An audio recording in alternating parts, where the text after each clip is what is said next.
Do you want to save money at the grocery store, eat more organic, whole foods, cultivate food security, and feel more connected to the earth? If so, then growing your own food is a no-brainer. You wouldn't believe how many people come to me claiming that they can't grow their own food. They think they don't have enough space, that they're too busy, or that they simply don't have what it takes. Perhaps you've fallen for one of these gardening myths. If you think you can't grow food, or if you think the only food that you have access to is what you buy in the grocery store, I have a life-changing webinar that you need to see.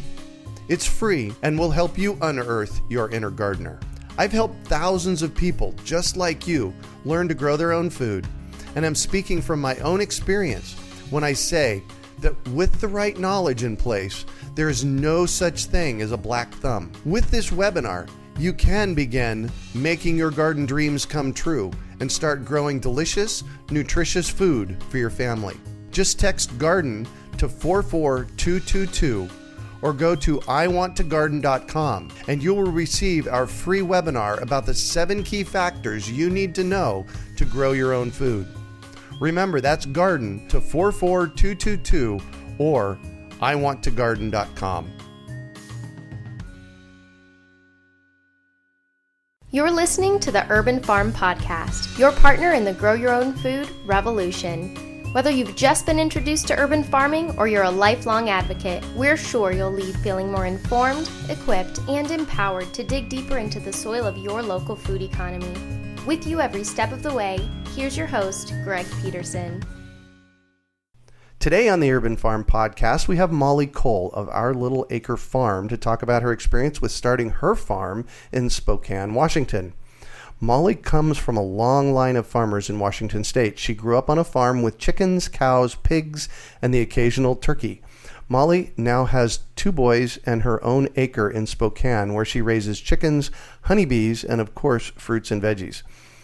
She's just getting started and hopes to transform her property into a working, thriving educational farm where she can teach her family and others how to grow their own food. Welcome to the show today, Molly. Hi, how are you? Fantastic. Thanks for being here. Thank you. So I shared a bit about you. Can you fill in the blanks for us and share more about the path you took to get where you're at today? Sure. As you said, I grew up on a farm. My parents are farmers. My father grew up in a farm family, and we actually started in the city and then saved enough, and he moved the whole family out to the farm. I have 4 sisters and a brother, so it's quite a bit of children. Uh-huh. So my dad farmed hay, mostly wheat, lentils, things like that, mostly monocrops. And then we kind of stuck around the house and did the cows, not for dairy, but we did beef raising cows and chickens and that kind of thing. So I had a really good childhood, brought up in a really great home and was outside all the time. And I think that kind of solidified my love for outdoors and creating my own food and that kind of thing. So a little later in life, I went to college at WSU. I actually majored in music. So I did what every teenager did and didn't want to do anything that my parents did. I didn't want nothing to do with the farm. Right. I was going to be a big rock star. Obviously, that didn't really work out. I still did go to school, but ended up, I sell beer and wine now for a living, which has nothing to do with music, but it does allow me more free time at home. So after some career searching and some just personal going through a marriage, going through a divorce kind of thing, I finally found the right one, and we bought a house in Spokane that happened to have an acre, and we're kind of slowly turning it into a farm. So pretty fun. Fantastic. So you said you sell beer and wine right now. Is that Yes. That's in addition to running your farm? Yes, I would love to do the farm instead. I'm kind of transitioning, but it actually kind of sparked my interest. I do a lot of brewery and winery tours. Uh-huh. It is really interesting to see the grapes and the hops. Hops are really interesting to me. We grow hops at our house and grapes, so that kind of sparked my interest. And if I can make my own beer, and I can maybe make something else my own self. So that's where I kind of got that started. Well, and it's interesting because for hundreds of years, farmers have been farmers, and so it's not all that unusual that you're doing an and to your farm. Right. Yeah, I think we all wish we could do just the farming, but I mean, especially since I'm just starting, it's just not, it's not good for me to do just one at the moment. Not possible. So. Yeah. My sweetie and I were talking this morning about our next move, and we're looking at where to go next. And she was talking about, this big farm and doing all this stuff. And I kind of looked at her because I'm 55 years old, and I kind of looked at her and I said, when we get there, I was hoping just to garden.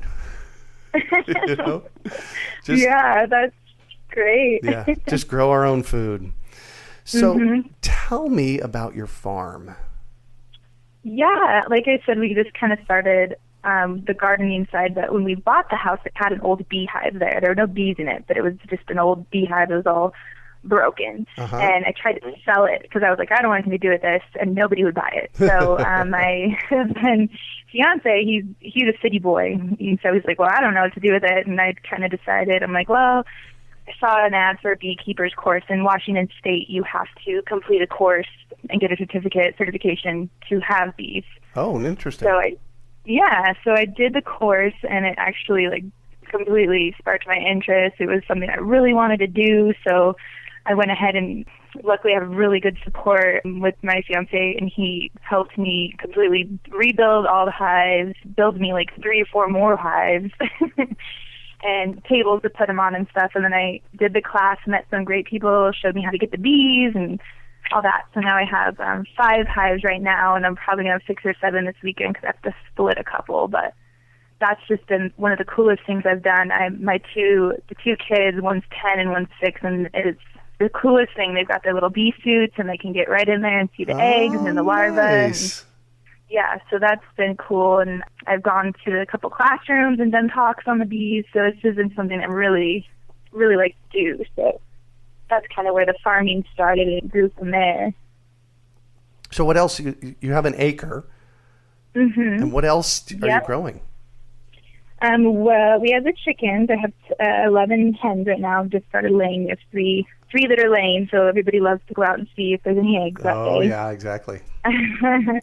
So we do that, and then I do have quite a big garden back there. We live in an area that's very, very rocky, to the point where you can't get a shovel in the ground. Oh, my gosh. So, yeah, after listening to lots of your podcasts and stuff I did call the tree people, and they dropped a bunch of wood chips. Oh, so yay! Good for you.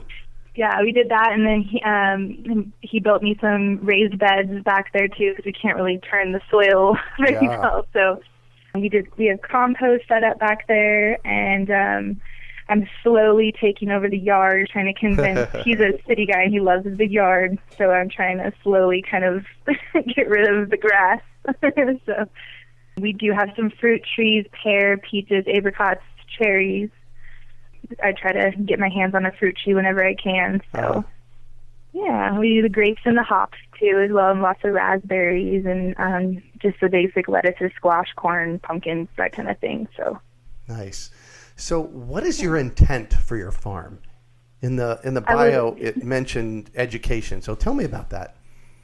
Yeah, I was actually a preschool teacher when I went to college, believe it or not. It was just a random job I had, and it was really cool. I really love being able to inspire other people to do something great, and I really have a strong, with the bees, it's a huge education thing because we have a problem now. About 40% of the beehives nationwide didn't make it through the winter. We have, I'm sure you've heard of, the mites and the colony collapse disorder that's going on. They don't know why. A lot of it they think is from pesticides. So, really educating people on when you spray that Roundup, if you have to spray the Roundup, do it at night before the bees will go out, and use vinegar, use other things, because those bees are bringing it back and they aren't surviving. So big group education on that is huge. And then I've found, just with neighbors and local people, our cherry tree just goes crazy now that we have bees. And our farm is our fruit and vegetables will grow better than our neighbors, 20 miles away, because we have the bees, and they just do such great things for the community. So eventually I would love to do a book, maybe, just invite people to the farm to learn to garden, grow their own food, and the beekeeping also is a huge deal for me too. So nice. Yeah. So one of the things I hear in your speaking is that it's great to have a partner that supports you. It's a huge, huge thing, yes. So tell me about that. Like half the population of America, I have been divorced before. Uh-huh. So I learned that lesson, and I very much can see the appreciation now in having that. I just turned 30 years old, and I'm at a point where it's, I want to make sure I'm in the right career and the right family setup, and I have someone who just, he fights me on things like, stop taking my yard, I like my grass. Uh-huh. At the same time, when I come in the house with fresh eggs, or I tell him, the honey's ready to spin, let's go get some honey, the spinner working, let's spin some honey out, and he really enjoys it, and he's very supportive. Built me my chicken coop just like I wanted it and everything, and doesn't get upset when I bring home an extra hen. So it's really great to have that person on your side, even if they don't really know what they're doing yet. But he's that's one of my greatest thankfulness in my life, is having that. So yeah. So what goals do you have for your new business, Our Little Acre Farm? Well, first I just want to start hitting some local farmers markets, kind of get my name out there and see where it goes. I really, like I mentioned before, I really want to make this a career, at least something that will keep us afloat. So it's something I'm really passionate about and I really want to do more of than I have time for at the moment. So I just really want to get my name out there, start doing the farmers markets. The good thing about my job now is I'm a traveling salesman, so I can put an ad out saying, hey, I'll be in this area and I'm bringing raspberry starts. How many would you want? And I'll have nice. a couple hundred raspberry starts in the back of my car when I'm out selling wine some days. So it's getting to the point where I can make some money, but it'd be really nice to just kind of start going down that road. And I'd really like to do a book at some point too. As you know, finding the time for that's a little difficult. I'm sure, especially with 2 kids, huh? Yeah. Yeah. So you said something a moment ago that it was like, whoa, hold on here, time out. I want to talk about that. And that's, okay. You have raspberry starts in your trunk? Yes, we up here in this area, raspberries are just plentiful. And we have one box of them, and it gives us gallons and gallons of raspberry all summer. They're ever bearing. They keep blooming. And the bees just love them, so they pollinate them even more. Yes. Anyway, they send out shooters. They multiply double, triple in spring, and they pop up all over this huge garden, just everywhere. So I dig them all up, and I put them in paper bags, and I throw them in my trunk, and I put an ad up on Facebook or Craigslist, and I say, I'm coming your way, and lots of people will meet me there and buy them. So, how cool is that? So you don't really have to do anything. You just bare root them out of the ground and deliver them that way. Yep, and I only dig them that day, so it's not like they're hanging out for days, but they do pretty well as long as they plant them right away. Yeah. So, yep. Fantastic. So what is the most rewarding thing about farming for you? For me, it's just my family, being able to do it with my family. It's something, most people have a job where they leave their family, go to work, come home. And being a mom of young kids especially, it's really nice to come home and, we're not going to sit and watch TV all night. We're going to go see what's in the garden. Let's go see what the bees need today. Let's go feed the chickens and check for eggs. So it's nice to see that excitement and be able to do things together. Cool. So besides the bees, what other kind of livestock do you have in your yard? Just the chickens and the bees at the moment. I've heard a couple podcasts of yours on the goats. So that might be the next. I've kind of been prodding a little bit. We'll see what happens on that. So, and the boys, our neighbors have horses that are adjacent to our property, so we pretty much can see those whenever. And we had turkeys when I was younger, and I don't really want to deal with turkeys again. Oh yeah, so. Turkeys are challenging. Plus, then you have to butcher them and exactly. And the pigs, we had pigs and beef cattle growing up too, and I just don't think I'm quite ready for the larger animal butchering yet. So definitely in the future, but not at the moment. Well, I'll tell you, it's a process. I've raised meat chickens here at the urban farm, and it's a process to get prepared for butchering something. Do you remember that from when you were a kid? Oh, yeah. Yeah, we've had, like I mentioned, we have lots of kids in our family. And that was, we had to help with that. And we knew that those animals weren't going to be there in the fall, so it was, I'm an animal lover. I named every animal, and I had a hard time with it when I was young, and I'm sure I'll probably have to get over it when I'm an adult. Yeah. Well, if you have to go there, I raised 25 over about 4 years. I raised 25 meat hens here at the urban farm and butchered them myself all the way from chick to plate. And wow, I much appreciate now organic, free range chicken and paying for it. I'll pay $25 for a bird because I know what it takes to do it. Exactly. Yeah. That's great. So can you talk about a time you failed, how you overcame that failure, and what you learned from it? Sure. I haven't had too many failures farming yet. Cross my fingers. I'm sure it's coming. This one I can talk about that's just happening right now. I do swarm catching for people. I catch swarms of bees that go rogue or that land in your yard or try to make a home in your barn or whatnot. So I got this swarm. It was relatively easy. I just trapped them. You can trap them in different ways with different scents in an empty box and put it out in the field. Uh-huh. And so I got that and brought it home, and I usually don't wear a mask or gloves on my bees because they're very nice and they don't bug me, and I'm heavily allergic. And my fiance, as I mentioned before, was watching me. He videotaped it because I like to keep track, and he told me, you better put your stuff on. And I was like, oh, no problem, no fine. And, of course, as soon as I opened the lid, I got a sting to the face and one to the back of the head. It got stuck in the bee was stuck in my hair. And I was running around the yard trying to get it out, and he had to hold me down and pull the stingers out. And so, out. It's just kind of remembering the safety to it. I'm sure I'll have lots of failures on the farm. I'm a first year right now, and I'm really trying to figure out what grows where. Yeah. I've already had a couple watermelon seedlings die on me, so I know I can't put them where I had them. But, things like that. So. Yeah. So what's your takeaway from the bee thing? Well, I definitely wear a mask and gloves every time now, no matter what's going on. Bees are testy. If it's cloudy, they will come at you. If they don't like your smell, they'll come at you. I mean, it's not worth the risk anymore for me. I paid for it for about a week of pain in my face. So I'll bet. Yeah. So what do you consider your biggest success? My biggest success is definitely having the kids. It was the coolest thing. I went to my son's school to show the bees to the kids, and he was just so excited. And that's my mom, and she does bees, and bees are so cool. And it was just so awesome to see the kids really kind of love the land and love the animals like I do. My parents probably wanted that for me, and it took me a while to figure it out. But it's so nice to have them involved and have all the gear. They have their bee suits and their gloves, and they're out there with me, right next to me, doing all of it with me. So I'm hoping to have them at the farmers markets with me so they can understand, where the money comes from and that kind of thing. So that's probably definitely my biggest success is my family. So Kari Spencer, she's my business partner over at Grow Phoenix, and she teaches a lot here at the at Urban Farm U.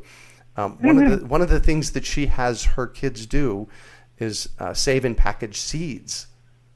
Oh yeah. So there's lots of opportunities for kids on a farm to do something and make a little income here and there. Oh yeah, definitely. And they help me out there. Like right now, the only thing that's we're able to kind of harvest as the raspberry starts. So they're out there with me, definitely. And pretty soon it's going to be cherry time. The cherries are turning pink right now. So nice. That's next. So you get a lot of cherries? We get a lot. Yeah, we usually can't eat them. So this year we're going to pick them, and I've kind of looked into a couple of things of drying them or freezing them to kind of preserve them a little better. Uh-huh. So we're gonna work on that this coming month. Probably they should be on pretty soon. So. Yeah, it's always important, I found, to have a system in place to manage what's coming. Otherwise, you end up with 100 pounds of peaches and you didn't know what to do with them, so they rotted. Exactly, and that's the worst part. Yeah, I don't want to lose any of it. So, we just post on Facebook what's coming, what's going on the farm. Lots of my friends and family watch that, and then, like I was saying, I have customers from around the area that watch that as well. So when they're ready, we can post it on there, and then also we like to share with our family as well. Nice. So what drives you? What drives me? Right now, it's just trying to make something new. Like I said before, I want to be able to do this as a living. So now I'm just trying to figure out how I can do that without spending all my paycheck on fruit trees. So, yeah, that's what I'm trying to do now. I'm trying to be able to keep my family fed and also keep them intrigued and educated on what's going on, and also kind of figure out what's new and what we can do. We've only been in this house for a year, so there's a lot of ideas going around the family, like what can we put here and what can we put there, and the boys want a playhouse and, that kind of thing. So, yeah, just kind of looking towards the future and seeing what I can do with the opportunity that I have. Yeah, perfect. So I'm all about education, and I have to know what book has been most influential for you in your life. Like I said, when I first started with the farm thing, it was the bees. So the Beekeeper's Bible, I think it was Richard Jones and a couple other people wrote that book.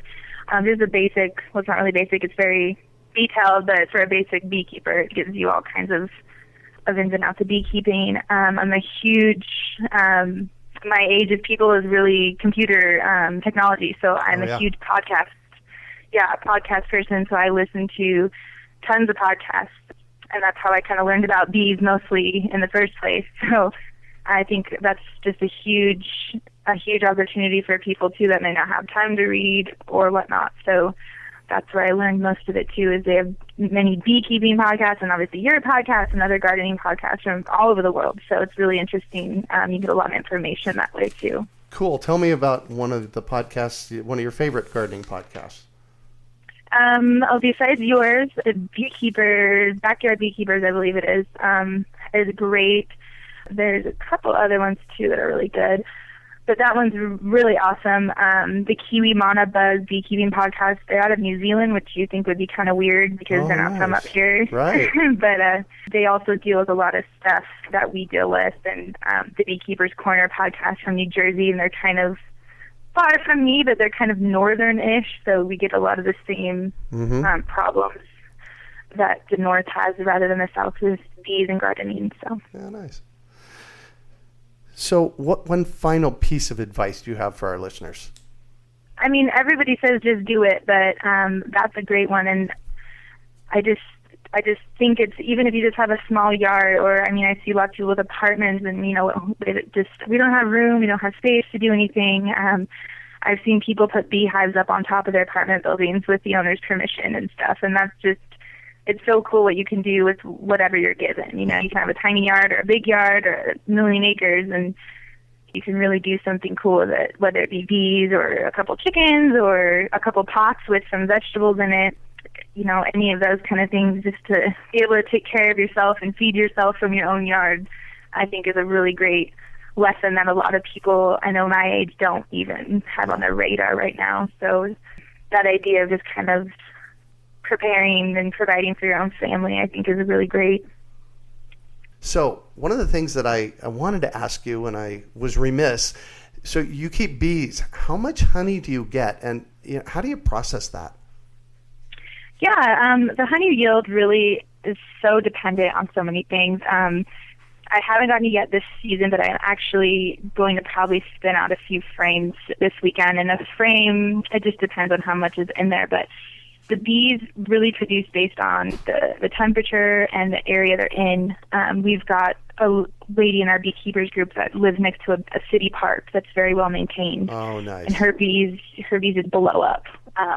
She gets gallons and gallons and gallons and gallons of honey every year. And then we have people who are out in the middle of a farm, which you think would do well, but they're surrounded by monocrops like wheat and corn, and there's no nectar there. There's no flowers, and those bees barely will survive the winter. Mm-hmm. So we're kind of in the middle there. We're kind of in the middle of the rural and city, so we are doing pretty well.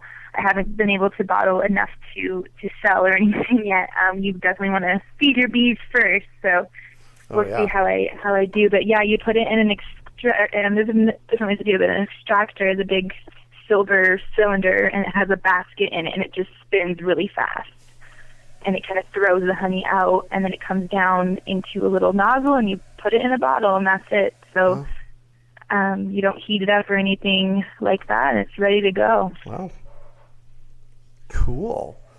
Yeah, it's really cool. Thank you so much for joining us on the show and sharing your experience with us today, Molly. It's been a treat chatting with you.